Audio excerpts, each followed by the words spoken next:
बड़ी तेज़ी से काम जारी है। देखें लोहे वगैरह सब चीज़ें आ रहे हैं, सरिये वगैरह आ रहे हैं। देखें बहुत तेज़ी से काम जारी है। नो डाउट ये ट्रैक्टर जा रहा है लोहे का काम।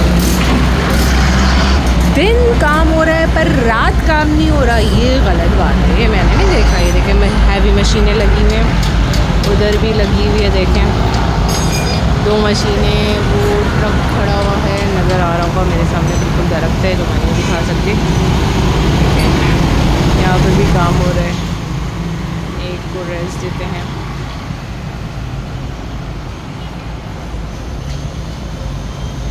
ट्रक चला गया है उधर, उधर भी देखने लगा हुआ है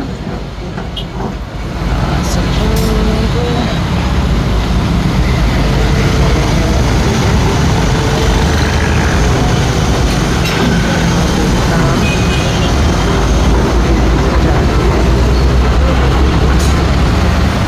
मैं ये सब दिखा रही हूँ। प्लीज़ सब्सक्राइब कीजिएगा, फॉलो कीजिएगा, लाइक कीजिएगा और कमेंट ज़रूर कीजिएगा।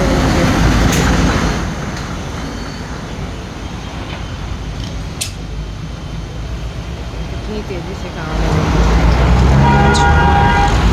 ये नहीं है कि काम हो रहा है काम, पर दिन में हो रहा है, रात में नहीं हो रहा है। 6 बजे के काम बंद हो जाता है यहाँ पे।